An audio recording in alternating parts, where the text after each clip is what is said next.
ئەف خەلەکە بسپۆنسەریە ئەلیم شۆپ ji paşmayên fermana û jîngeheke xerab û zehmetiyên jiyanê karî bû hebûna xwe û navê xwe di qada hunerî de proyv bike.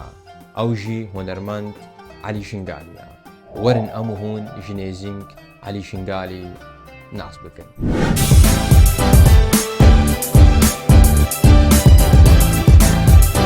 Hunermend Elî Şingalî li sala 1987 li Komelgeha Girezêr li bajêra Şingalê hatiye jiyanê. Li sala 2010 êkem car stranan li dawetekê dibêje û piştî hingê li sala 2011 stranek bi vîdyoklêp çêkiriye. Elî Şingalî li sala 2012 çûye rêkastêra û li sê qonaxan re derbas bûye. Li wê qonaxê jî gotina stranan hatiye rawestandin ji ber rewşa ewlehiyê û rewşa wî ya aboriya qels bû û hatina tîroran bi ser devera Şingalê de. Piştî sala 2015 Elî Şingalî çûye welatê Almanya û dîsan dest bi karê hunerî kiriye. Li sala 2017 5 stran çêkirîne û 3 stran ji wan jî kirîne vîdyoklêp.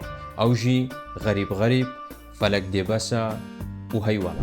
غريب غريب واس غريبة دايز بم غريب بالغربة اسفنا بريم بكاس خواريب هي ولد ولد هي أخو قباد رابن هي ملال وجماهلات هي ولد ولد هي أخو قباد رابن هي ملال وجماهلات رابن هي ملال وجماهلات.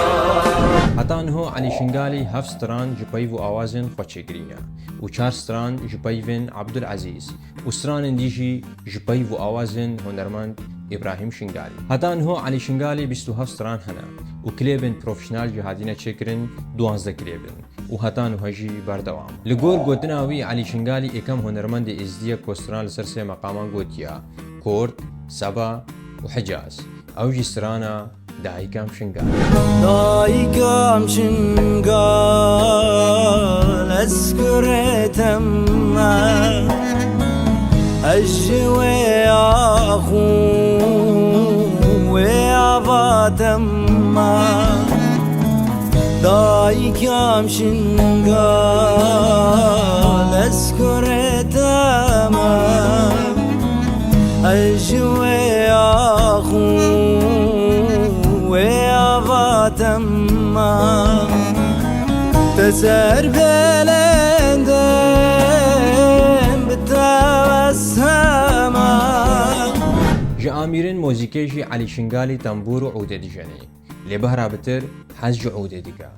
Ez bêjim Elî Şingalî êkem hunermendê êzdiye ku ûdê dijene û ev jî cudahiye ji hunermendên din. Stranên ku nuhel berdestê wî 5 stranin û stranek ji wan jî ji peyv û awazên Sefqan û Irkêş. Weke wî ji me re diyar kirî mozîka sê stranan jê temam bûye.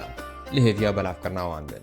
Bi navê jî nêzîng em hêviya serkeftinê ji hunermend Elî Şingalî re dixwazin li karên pêşerojê de. Heta vê derê bimînit xweşiya de. Bye.